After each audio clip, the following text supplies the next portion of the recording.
السلام عليكم خوتي وحبابي اللي عزاز عليا. كنتمنى تكونوا بخير وعلى خير وما ناقصكم حتى خير. ومرحبا بكم معايا من جديد على قناتكم الطبخ المغربي الاصيل.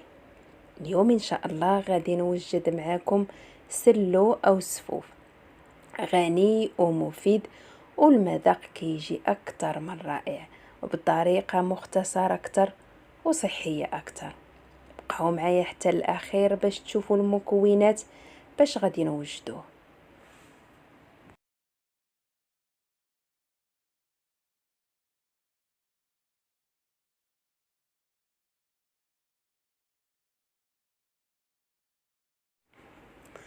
بالنسبه لهاد السلوفه حنا غنحاولوا نخليوه صحي قدر المستطاع، داكشي علاش ما غنحمروا حتى حاجه في الزيت. المهم عندي هنا كيلو ديال اللوز، من الاحسن يكون بلدي. كنمسحو مزيان بزويف وكنحمرو في الفران بالقشره ديالو ونطحنوه هو سخون حتى كيطلق الزيت ديالو ويولي بحال املو.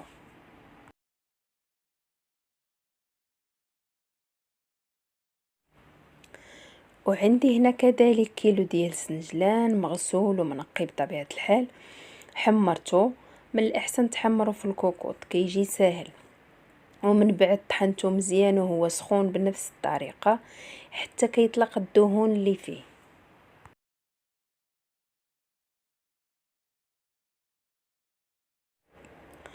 وهنا عندي كيلو ديال الكاوكاو بلدي، مسحته مزيان وحمرته في الفران وكنحيد ليه القشره ديالو، عاد كنطحنو مزيان حتى كيولي على شكل زبدة الفول السوداني.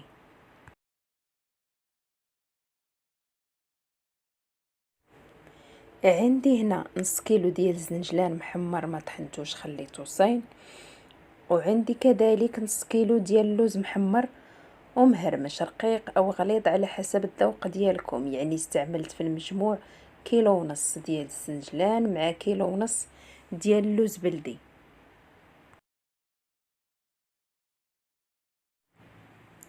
بالنسبه للسكر ما غاديش نستعملوه، غادي نحليو سلو ديالنا بالتمر ديال بوسكريم طحون كيكون يابس.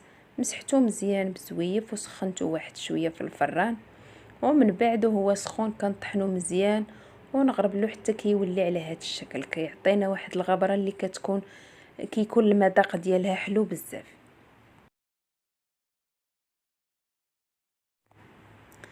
عندي هنا 4 المعالق ديال النافع بلدي، 4 المعالق ديال حبه حلاوه، و3 المعالق ديال القرفه بلديه.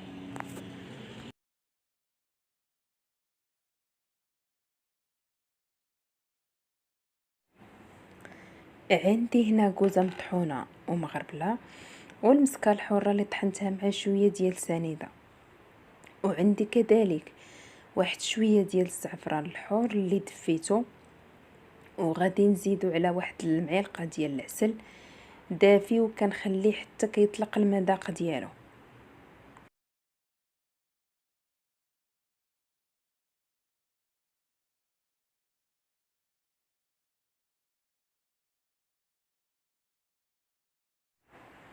عندي هنا العسل، غنحتاج جوج معالق كبار.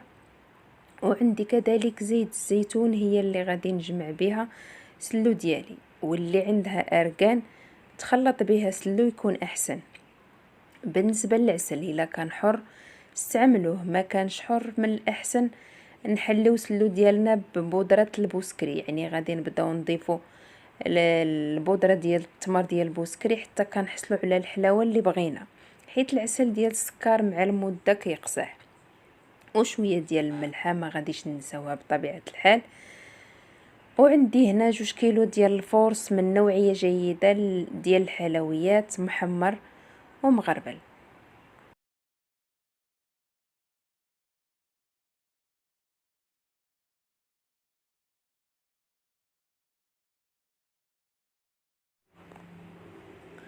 كناخد دقيق وغادي نضيف ليه المكونات الجافه هما الاولين. غادي نضيف النفع البلدي 4 المعالق، حبه حلاوه كذلك 4 المعالق، مع 3 ديال المعالق ديال القرفه بلديه والكوزه مطحونه ومغربله، وشويه ديال المسكه الحره اللي طحنت مع السنيده، بلا ما نساو شويه ديال الملح باش ما يجي السلو ديالنا باسل. وغادي نزيد كذلك نص كيلو ديال التمر بوسكري مطحون، حيت هاد الغبره راه كتجي حلوه بزاف، داكشي علاش ممكن ديروه في بلاصه العسل الا ما كانش حر، حيت كيطيح رخيص على العسل وكيعطي كذلك واحد المذاق وواحد التعليكه اللي هما زوينين بزاف.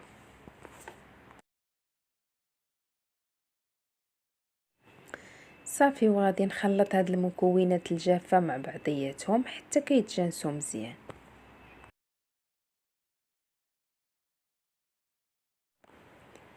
ملي نسالي غادي نبدا نضيف المكسرات والزنجلان اللي طحنتهم مزيان حتى طلقوا لي دام اللي فيهم كامل ولاو على شكل زبده.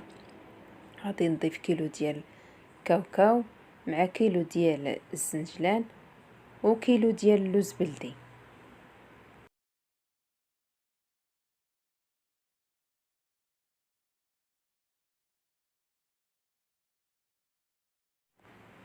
وغادي نزيد كذلك ديك المعلقه ديال العسل الحر اللي فيها الزعفران بعد ما بردات.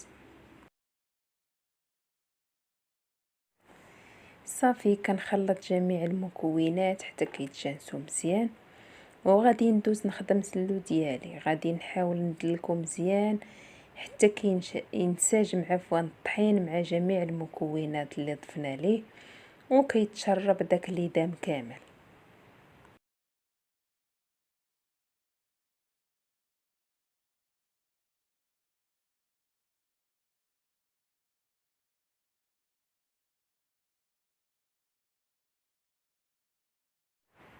سلو حولته هنايا من القصريه حيت جاتني صغيره وما غاديش نلقى راحتي باش ندلكو مزيان.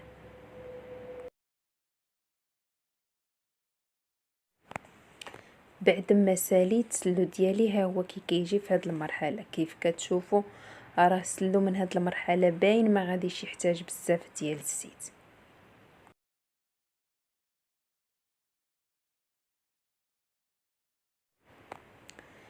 غادي نغطي السلو ديالي وكنخليه يخمر ليله كامله ويرتاح ويزيد يطلق الزيت اللي فيه.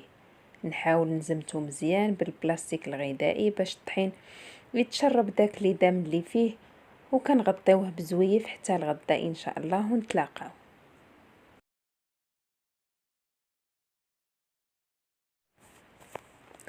ها هو السلو ديالنا بعد ما ارتاح ليله كامله والمكونات طلقوا مع بعضياتهم والدقيق تشرب ليدام ديال اللوز والزنجلان مع كاوكاو. صافي، في هذه المرحله غادي نضيف شويه ديال العسل، 2 معالق ديال العسل الكبار. وكما قلت من قبل الا ما كانش العسل حر من الاحسن ما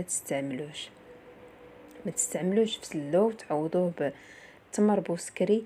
راه المذاق ديالو كيجي حلو بزاف وكيطيح لينا رخيص على العسل الحر وصحي في نفس الوقت على العسل اللي كيتباع في المحلات. غادي نحاول ندلك السلو ديالي مزيان حتى كيدخل فيه داك شويه ديال العسل ونتلاقاو.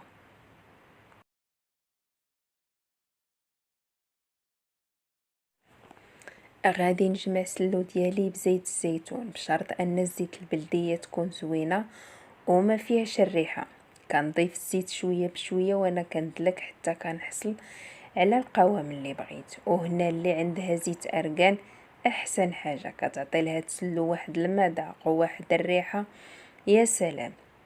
واللي كتبغي دير الزبده وعزيز عليها المذاق ديال الزبده فمن الاحسن تستعمل زبده بلديه، تذوبها وتخليها كتغلي على نار مهيله حتى كيتبخر من هذاك الحليب اللي فيها ويتبدل اللون ديالها.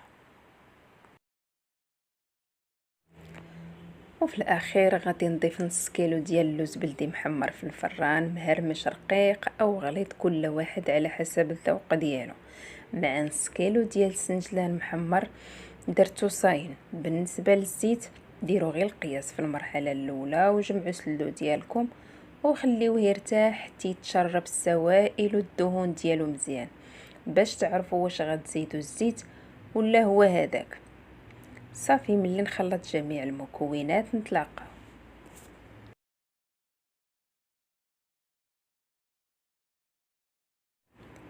هذا هو الشكل النهائي ديال السلو ديالنا. زينته بشويه ديال اللوز محيده ليه القشره ديالو وحمرته في الفران مع وريضات بلديين، والاخر زينته بشويه ديال السكر كلاصي من الفوق مع اللوز. وانتم اخواتي ممكن تزينوا بالطريقه اللي بغيتو.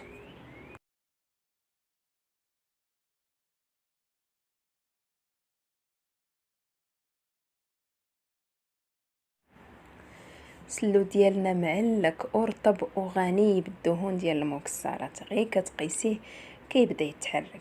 وهنا نكون وصلت لنهايه الفيديو ديالي، ورمضان مبارك. اللهم أهله علينا بالأمن والإيمان والسلامة والإسلام والتوفيق لما تحب وترضى. اللهم أعنا فيه على الصيام والقيام.